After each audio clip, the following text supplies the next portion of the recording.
Hello student, मैं OP sir. आज मैं आप लोगों को बताने जा रहा हूँ पास्ट परफेक्ट कंटिन्यूअस टेंस। पिछले वीडियो में हम लोगों ने पास्ट परफेक्ट टेंस के बारे में पढ़ा था। आज हम लोग बनाएंगे पास्ट परफेक्ट कंटिन्यूअस टेंस। ठीक है, तो हमने पिछले वीडियो में प्रेजेंट टेंस में थोड़ा सा विचार करते हैं। प्रेजेंट टेंस में हम चलते हैं। प्रेजेंट परफेक्ट कंटिन्यूअस टेंस जिस तरह से हम लोगों ने बनाया था सेम उसी तरह से पास्ट परफेक्ट कंटिन्यूअस टेंस भी है। जो रूल उसमें था वह रूल इसमें भी लगेगा। ठीक है, अंतर क्या इसमें है? अंतर सिर्फ हेल्पिंग वर्ब का है। उसमें हमारा जो है हेल्पिंग वर्ब क्या था? Has been and had been. यहां पर क्या है?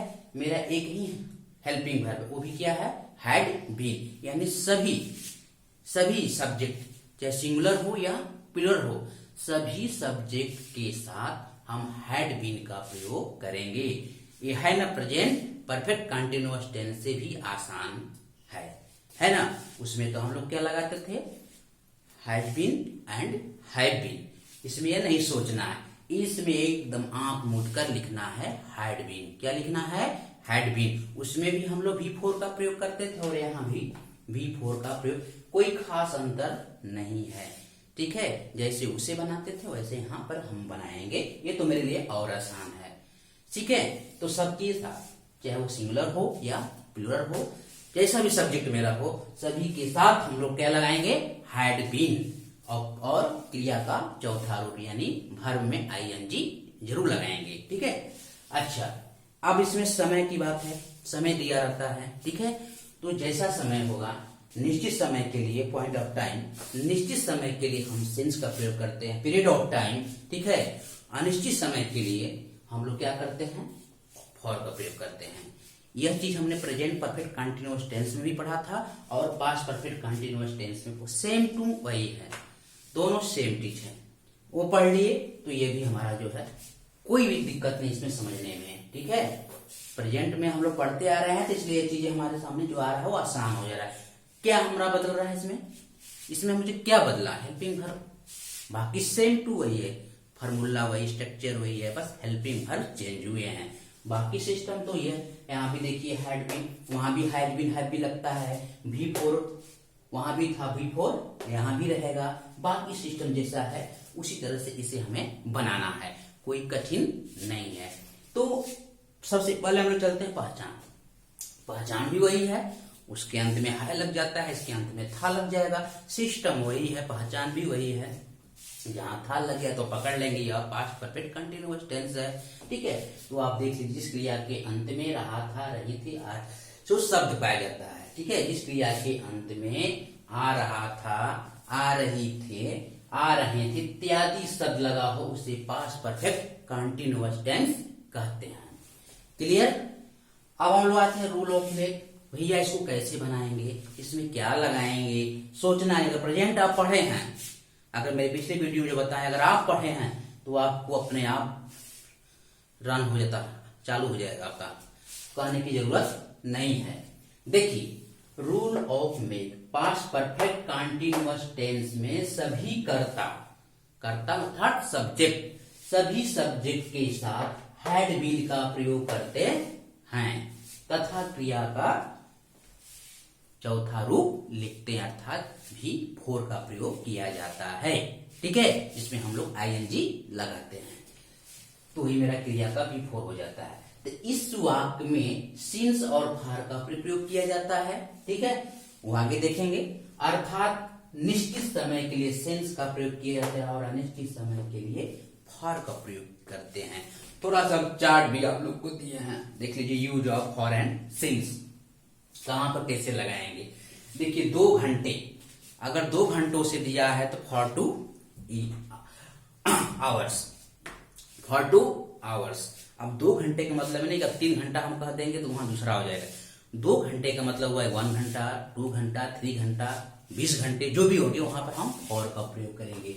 2 दिन का मतलब 1 दिन भी हो, 4 दिन हो, 5 दिन, 6 दिन, वहां पर भी हम जो है फॉर का प्रयोग करेंगे। 5 वर्ष, 1 वर्ष हो, 3 वर्ष हो, 10 वर्ष हो, वहां पे भी हम लोग फॉर का प्रयोग करेंगे। ठीक है, आप लेते हैं कई घंटों से, ये भी हमारा जो है फॉर का प्रयोग करेंगे। सिंस का देखिए, सिंस का कैसे प्रयोग होता है? सुबह से, सुबह हो शाम हो तो हम वहां पे सिंस का प्रयोग करें। जो सुबह से खेल रहा है तो वहां पे सिंस का प्रयोग करेंगे, ये याद रखिएगा, इंपॉर्टेंट चीज है। आप देखिए बचपन से, ठीक है, वो बचपन से काम करता आ रहा है, वहां पे भी हम वो सिंस का प्रयोग करेंगे। अब यहाँ ये 1995, 1914, 2020 जो भी शब्द लिखा रहेगा, वर्ष का नाम दिया रहेगा, वहां पे हम सिंस का प्रयोग करेंगे। अब यहाँ देखिए 10 बजे, 2 बजे, 1 बजे, 3 बजे, 4 बजे, जो भी शब्द दिया रहेगा, टाइम दिया रहेगा, तो वहां पे हम जो है सिंस का प्रयोग करेंगे। अब आता है गत साल से, ठीक है, वहां पे हम सिंस का प्रयोग, मंगलवार से, सोमवार से लेकर मंगलवार जो भी दिन दिया रहेगा उसका नाम है तो वहां पे हम सिंस का प्रयोग, नाम ना देकर 2 दिन करेगा, 2 दिन से 5 दिन से ये काम कर रहे हैं हम, तो वहां पे फॉर का प्रयोग होगा। वो 2 दिन का नाम होना चाहिए, जो वर्ष कहा जा रहा है उस वर्ष का नाम होना चाहिए, कितने बजे से हम पढ़ रहे हैं उस बजे का नाम होना चाहिए, 3 बजे, 2 बजे, वहां पर हम जो है सिंस का प्रयोग करते हैं। क्लियर? चलिए, ये तो आप समझ गए। हम लोग आगे चलते हैं। अब हम जो भी बनाएंगे वो हमारा पहला क्या बनेगा, अफर्मेटिव सेंटेंस। जो भी हमारा स्ट्रक्चर बन रहा है वो किसका बन रहा है, अफर्मेटिव सेंटेंस का। तो उसमें देखिए जो प्रेजेंट परफेक्ट कंटिन्यूअस का है वही सेम टू यहाँ पे भी है, subject plus had been plus before plus object, उसके बाद जो भी चीज रहेगा फॉर या सिंस का प्रयोग करेंगे। क्लियर? कोई दिक्कत इसमें तो कोई प्रॉब्लम नहीं है, एकदम आसान से आप लोग इसे बना सकते हैं, ठीक है, कोई बहुत बड़ी बात नहीं है। आइए यहाँ पर हम लोग देखते हैं, वह 2 वर्षों से यह काम करता आ रहा था। अब वहां वह 2 वर्षों से काम कर रहा है, बस था और है में अंतर है, और उसमें क्या है, हैव बीन लगता है, यहाँ पर हैड बीन लगे, बाकी सारे सिस्टम जो है प्रेजेंट परफेक्ट कंटीन्यूअस टेंस में हमने किया वही हम यहाँ पर पास्ट परफेक्ट कंटीन्यूअस टेंस में भी कर रहे हैं और करते रहेंगे। आगे देखिए क्या होगा, पहला सब्जेक्ट वह he had been doing this work for 2 weeks. पहले हम लोग क्या लिखेंगे ही, उसके बाद क्या लाएंगे हेल्पिंग वर्ब हैड बीन, उसके बाद क्रिया क्या है, करना, करना क्या होता है, डू का बिफोर डूइंग।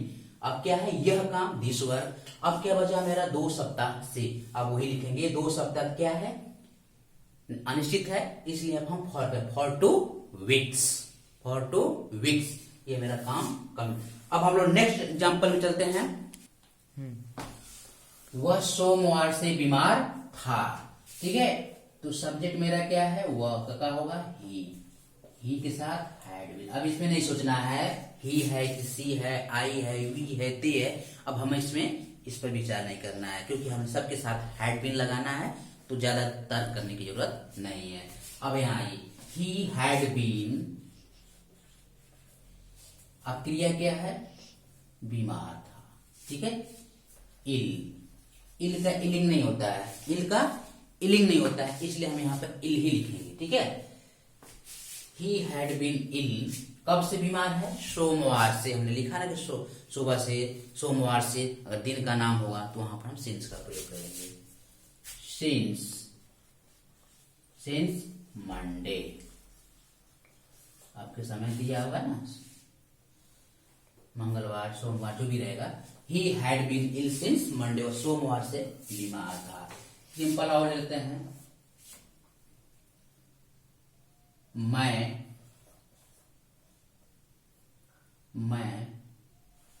2 बजे से ही, मैं 2 बजे से ही पत्र लिखता आ रहा था। मैं 2 बजे से ही पत्र लिखता आ रहा था, ठीक है। यहां पर जो है 2 बजे निश्चित हो गया, समय दे दीजिए कितने बजे, 2 बजे। अब 2 घंटा होता तो वहां पर हम फॉर का प्रयोग करते, अब 2 बजे, दिन का नाम, बजे का नाम दे दिया गया, समय का नाम दे दिया गया, वहां पे हम जो है सिंस का प्रयोग करेंगे। तो पहले हम लोग बनाएंगे कि मैं पत्र लिखता आ रहा था, पहले हम लोग इसका बनाएंगे, आई हैड बीन, राइट से राइटिंग हो जाएगा, राइटिंग और लेटर, ठीक है। अब क्या बच गया, 2 बजे से, अब यहां पर हम लिखेंगे फॉर या सिंस का प्रयोग होगा, सिंस 2 o'clock, ठीक है, o'clock, 2 o'clock हो गया। ये मेरा एग्जाम्पल बनके कंप्लीट हो गया। यानी इसी तरह से तमाम एक्सरसाइज हम लोग बनाएंगे तो जाकर मेरा जो है पास्ट परफेक्ट कंटीन्यूअस टेंस बन गया, कंप्लीट हो गया। ठीक है, अब हम इसको आपको कल बता देंगे नेगेटिव सेंटेंस और इंट्रोगेटिव सेंटेंस। तो अभी भी हम थोड़ा सा आपको एक टेलर दिखा देते हैं इसमें क्या है। हमने पहले भी बताया था और अभी बता देते हैं कि किसी भी सेंटेंस की नेगेटिव और इंट्रोगेटिव बनाने के लिए जो मेरा हेल्पिंग वर्ब होता है, जैसे मान लीजिए मेरा ये हेल्पिंग वर्ब है, क्या है यह हेल्पिंग वर्ब है, ठीक है, तो ये हैड है, तो हैड के बाद नॉट लगा देंगे तो मेरा नेगेटिव सेंटेंस बनके तैयार हो जाएगा। और इंट्रोगेटिव बनाना है तो मैं इसको हेड को बाहर कर दूंगा तो मेरा इंट्रोगेटिव बनके तैयार हो जाएगा। वो तो बात की बातें हैं, वो तो कह देंगे तो भी आप लोग बना सकते हैं, लेकिन फर्स्ट में याद रखना आता है। हम जब भी पढ़ते हैं तो अफर्मेटिव सेंटेंस पर ध्यान देते हैं। अगर मेरा अफर्मेटिव सेंटेंस समझ में आ गया तो समझिए हमारा नेगेटिव इंट्रोगेटिव भी समझ में आ गया। उसमें बहुत ज्यादा प्रयास करने की जरूरत नहीं है, पर थोड़ी से समझना है, बाकी सभी आपका यह बनने लगेगा। कोई परेशानी है? हमें तो नहीं लगता है कोई परेशानी है। ठीक है, तो अब हम नेक्स्ट वीडियो में आपको मिलेंगे नॉट और इंट्रोगेटिव के बारे में। ठीक है, ओके, तब तक के लिए धन्यवाद।